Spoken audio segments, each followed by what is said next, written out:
I'm Andy and this is True Blue Quilts. I'm so glad you stopped by to hear more about my favorite unit for making quilts, and that is the half rectangle triangle. You can see in this table runner pattern that we have used several different sizes of half rectangle triangles, and today I'm going to talk about 3 different ways that you can make half rectangle triangle units, so you're sure to find a size that works in your next project. Taking a closer look at the center stage table runner, here is the main block, and you can see that we have some half rectangle triangles surrounding a center square. So depending on your colors, you can really make that design pop out and be really bold and graphic. You could emphasize this other portion of the border, and it makes a fun tilted block. And then we set these half triangle blocks, and you can see here the different sizes of half rectangle triangles that we use. We have a small accent square. We filled in the sides and then trimmed it even with the edge of the other blocks. But we've got a small size HRT, a medium size, and then it bumps up against the largest ones that were used in the main block. So this pattern was written to include a fun extra border to make that pointy edge on your table runner. You could certainly square that off and incorporate these blocks into a larger design. Look for Center Stage at truebluequilts.com. Angle play refers to the special set of templates that have been specially engineered to give you the exact angles that you need to make a variety of sizes. Each template is specific to one measurement of rectangle. So this H unit works with 4x6, and there are additional markings to help you make 2x3 rectangles as well. But the basic premise behind angle play is that you start with a strip of fabric that is a little bit larger than your template, and you cut each triangle out and then sew them together.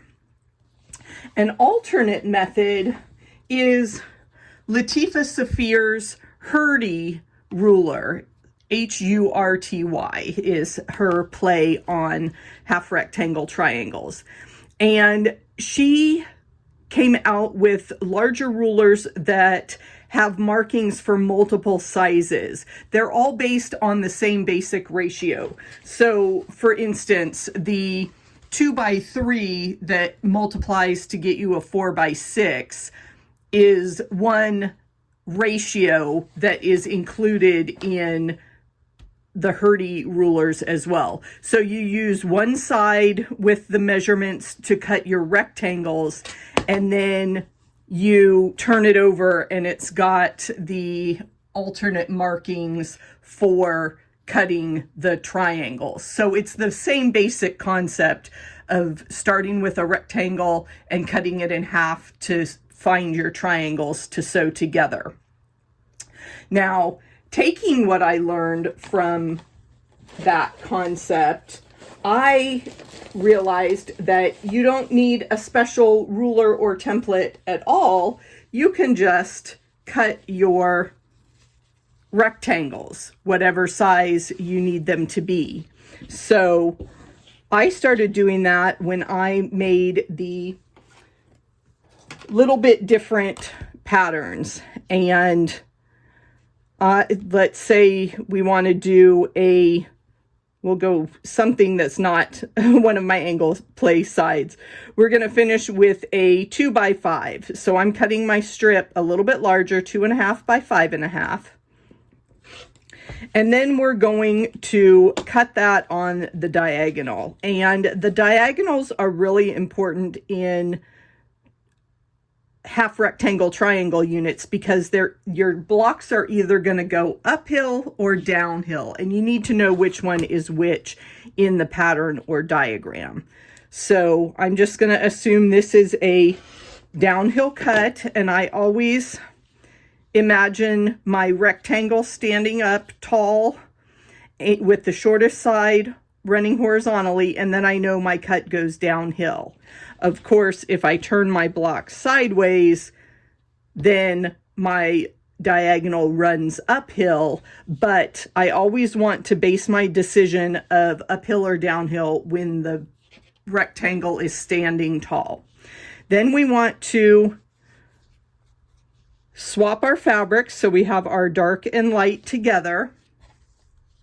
And we are going to sew with right sides together. Now this is the key to sewing half rectangle triangles because you want them to overlap. And it's pretty easy with batiks. They're very forgiving since you have the pattern looks almost identical on both sides of the fabric. But if you had a normal print, you would want to make sure that when you have right sides together, you see these two mountain peaks when you sew, because you want to be able to open that up and have a rectangular unit. If I took this other piece and tried to lay it on top and sew my seam with all the sides matching, look what happens. You do not end up with a rectangle finished piece. So you want to remember that you need to look for those mountain peaks, and then you will be successful sewing your half rectangle triangle units. So let me get this sewn together and I'll show you the trimming trick. Okay, trimming up our half rectangle triangle unit with a regular ruler.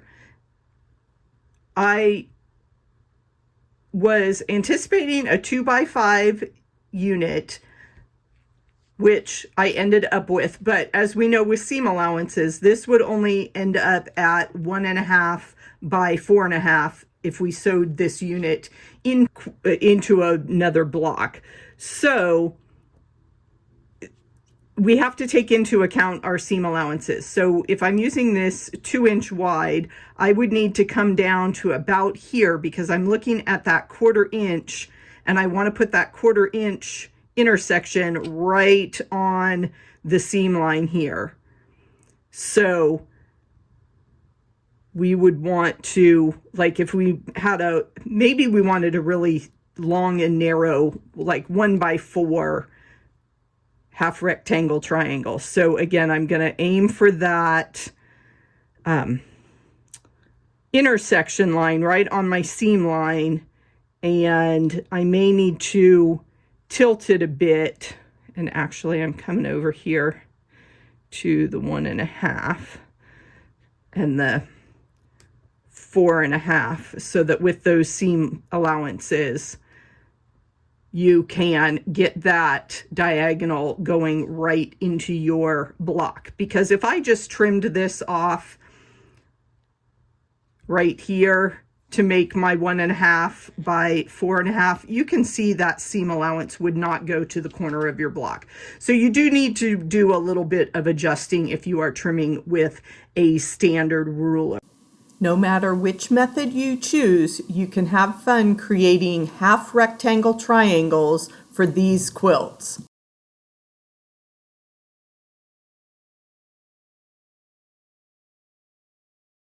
Have you gotten a little bit bored with the traditional square quilt blocks? It's time to expand your horizons and dive into the world of half rectangle triangles with the Little Bit Different collection.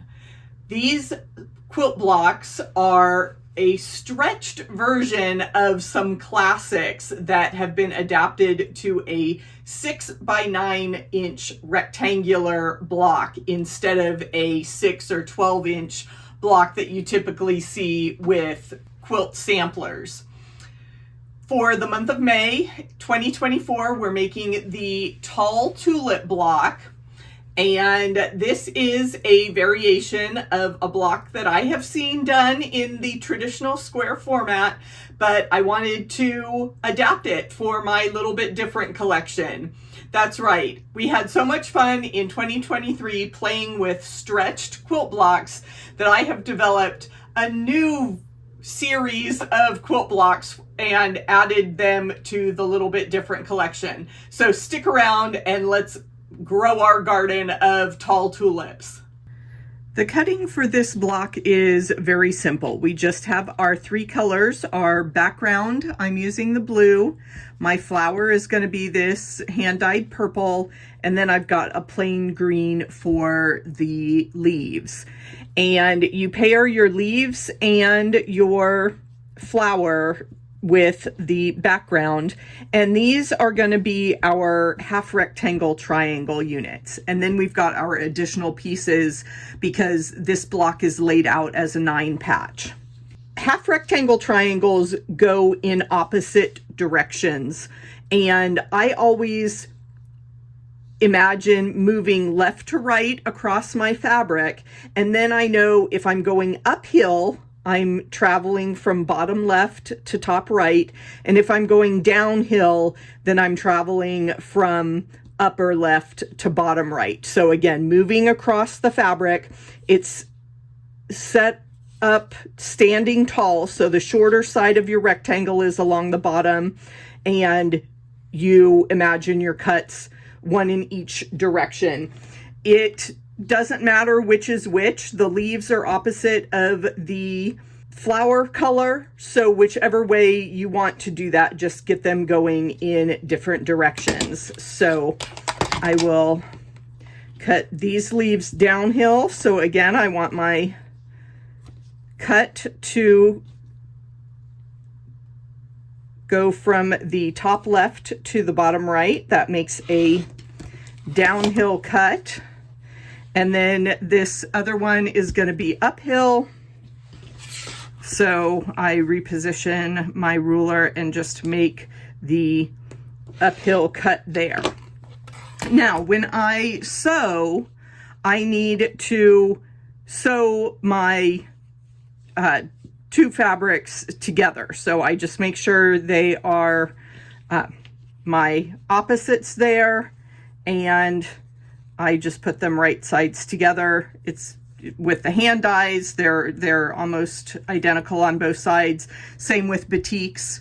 They make a great choice for half rectangle triangle units because you can use either side, so there's less chance of a miscut. But I want to line them up so that I see these two mountain peaks. That's the key for sewing half rectangle triangles. And the flower pieces are ready to go. So the same thing, I've used a solid piece of fabric, so it's hard to tell the right side from the wrong side. So it looks like we'd be ready to sew on that one, but we're not. We need to spin that around to actually make the rectangle unit. So then when I flip it over, I see my two mountain peaks. So we want to spin the fabric around first and then flip the right sides together. So my stack of half rectangle triangles are ready to sew. I'm going to sew a 1/4 inch seam and then press the seams open. My half rectangle triangle units are sewn. I have pressed my seams open, and you see that my leaves and my flower fabrics go in opposite directions, uphill and downhill. Now we could trim these. I always start with oversized pieces of fabric, and I could trim these down to size with my regular ruler, but rectangle angles are not 45, and that 45-degree line on a normal quilting ruler is a little bit distracting. So I had some friends make me a little bit different ruler that's the exact 6.5 by 9.5 size that I need for my finished block. And we've put the diagonals on the rectangle so that they are at the correct angle. So I'm going to use this specially marked corner of my ruler to trim my half rectangle triangle blocks. And this ruler is only available at truebluequilts.com. So if you are having fun with these little bit different blocks, make your life easier and grab a little bit different ruler that makes trimming these half rectangle triangles a breeze. We just line up, oops, didn't get that all the way to the edge. We just line up those markings on the seam line, and there are seam allowance lines here showing me the outside of my unit. And it's got this special non-slip coating, so it stays right in place on top of my fabric. It's a wonderful benefit about these rulers, is that easy grip coating. And then the other diagonal is also marked, and these are almost glow in the dark markings. They work really well no matter if you have dark fabric or light fabric. You can see the lines on your ruler really, really nicely. And I hope I haven't gotten too far out of the frame there on the trying to cut on camera. And there are our 4 units for the half rectangle pieces. Get that little dog ear out of the way. Line that last edge up. And I said this was a 9-patch block, so this is going to go together really easily. I bring back in my other pieces, and I've got a background fabric in the center, or I'm sorry, I'm going the opposite direction here. We want our leaves to form one diagonal. The flower color is going to be in the center, and then we have, looks like I need to cut one more unit there of my background, and that does stay upside down. These 2 tips of our flower kind of kiss there in the middle, and I need to fill in with background squares. So that is our tall tulip block, an easy 9-patch.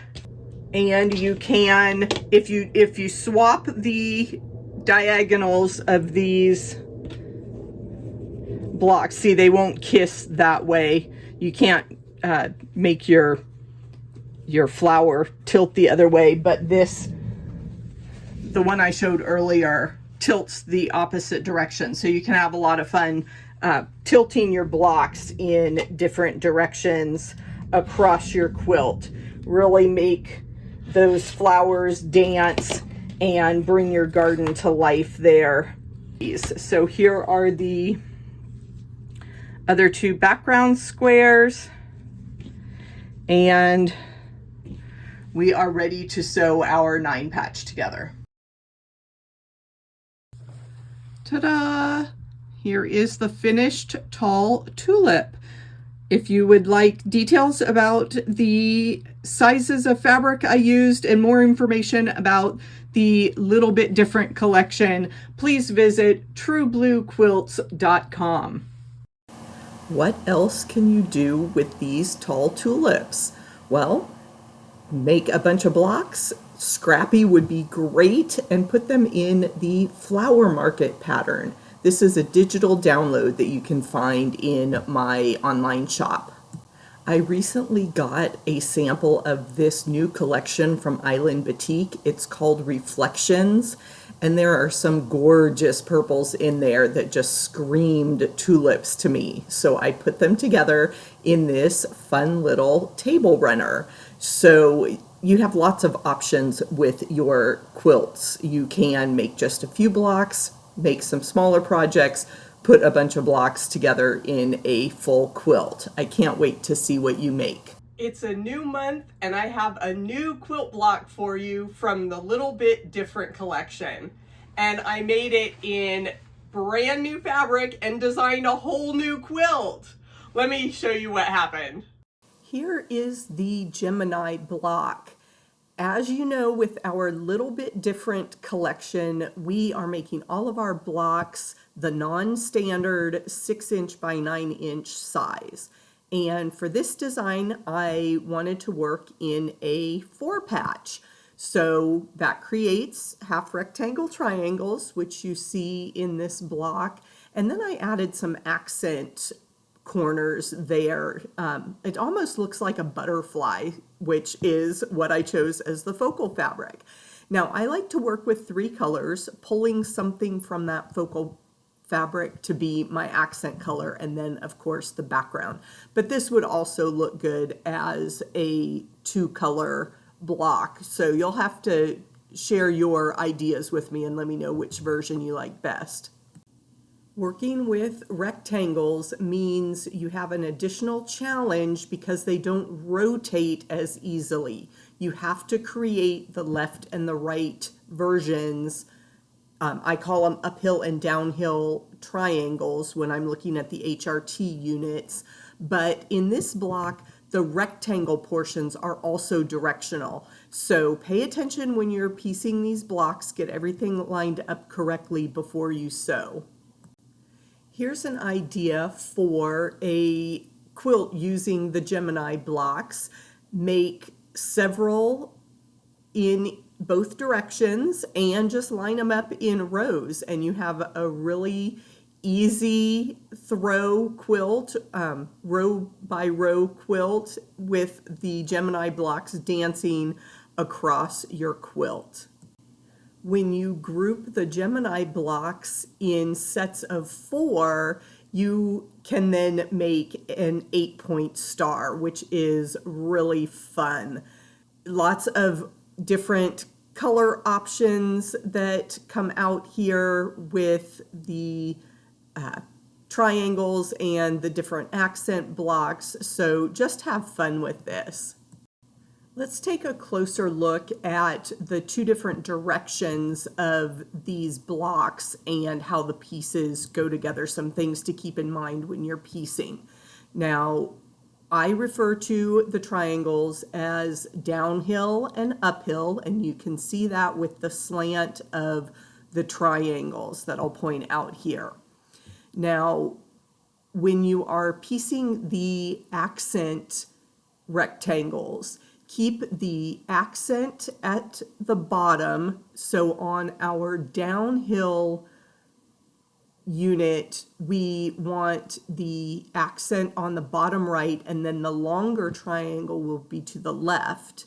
And then it's reversed for the uphill block. You want the accent on the lower left and the long background on the right. So hopefully that makes sense. It really helps to print out a diagram and label it so you have that reference when you're putting things together. I used this Gemini star in my new Castor Pollux quilt. And that's a little bit of a strange name, but I did some research, and Castor and Pollux are the 2 stars in the Gemini constellation. So a fun little trivia, now you know. And I was able to use the new Prisms fabric line, which is a signature line for Claudia Porter, who is Create with Claudia here on YouTube. These are all fabrics from the new line Prisms. It's a signature line for Claudia Porter by Kathy Engel from Island Boutique.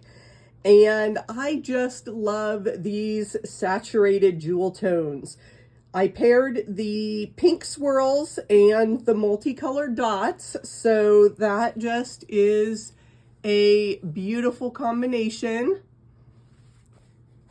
And then the purples, this design, I think she called it Square Flower, and this was maybe I can't remember all the names of the fabric that Claudia chose, but I will link to her video. But this is almost a stripe there with those different colors. And I did use this in the border of Castor Pollux, but I love that purple, just, you know, and the variation in the batik fabric just really is fun. And here's another mandala type print. This bright cheery yellow made a great accent border. And then of course my favorite, the blues, this teal dot, another, you know, really good blender for almost any project. And this one was called Spike, and it's in the blue marine, and just be still my heart. Those are like my favorite colors in the world, so they make it into a lot of my designs. I really had fun with Prisms, and you can find this line of Island Boutique at your local quilt shop. Gemini means twins, and I just took that theme and ran with it. There are lots of pairs here in the Castor Pollux quilt. So of course the Gemini block has the twins of the rectangles and the triangles. And then in the stars that I made for Castor Pollux, you have the two colors in the stars, the star points and the inner body of the star. And then I used two different blues for that background. Looking at the pairings on the whole quilt, I love to invert my selections. So you can see with the purples, the inner color on one star becomes the star point of the other. And I did the same thing with the two pink fabrics. And using two different blue backgrounds added another level of complexity, concentration during the piecing process, because that light blue has to face the inside of the quilt. So the purple blocks have a different layout from the pink blocks. Now the purple block does rotate around, so you can piece the star with the light backgrounds on the right-hand side for the purple blocks, but then you have to switch your orientation and keep that light blue on the left for the pink blocks. So if you're up for the mental challenge, I'd love to see your version of Castor Pollux. Do you ever have a great idea for a quilt block and then wonder how to turn it into a full-size quilt? Today we're going to look at exactly how to do that. We'll explore the design process of turning your quilt blocks into a whole quilt. Hi, I'm Andy, and this is True Blue Quilts, a place to enjoy, experiment, and excel as you quilt. In 2023, I am focused on the Little Bit Different Block of the Month program, and we're making 6x9 quilt blocks, so they finish as a rectangle instead of the typical square quilt blocks that we're used to working with. This makes it a little bit challenging when you go to put all the blocks together in a quilt. And of course you can just sew the rows together and then add some borders and make it as big as you need to. But I am a fan of modern quilting, and there are some design principles that I like to keep in mind when I create my quilt designs. And you may have noticed some of these in the quilts that I have released recently for the Little Bit Different collection. The contained pattern features the March 2023 block from the Little Bit Different collection, and it exemplifies modern traditionalism, which I understand as doing something new with a classic quilt block. So I took the churn dash block and made it fit into my rectangular design. I used offset rows, which gives more visual interest, and then I expanded the block to create a border for the whole quilt. One thing I really enjoy today that I want to share with you is the idea of scale, taking a small block and then repeating it in larger sizes. Variations of scale are a core design principle of modern quilting. Now, I want you to stay tuned through this whole video because I have a special surprise coming at the end and you don't want to miss that. But getting back to the idea of scale. So I've got my blocks at 6 inches by 9 inches. And the second element that I want to keep in mind is that my initial design, I want to work with just 12 blocks. Because if you are sewing along with me in the Block of the Month program, after the year is over, you will have 12 blocks. And I want you to be able to put those together in one quilt. So let's take a look at what I have done with clusters, which is the April pattern. I decided to make a large stretched star. So these are the same components from the small block, but they are the full 6 by 9 rectangle. Let's get the rest of the star together.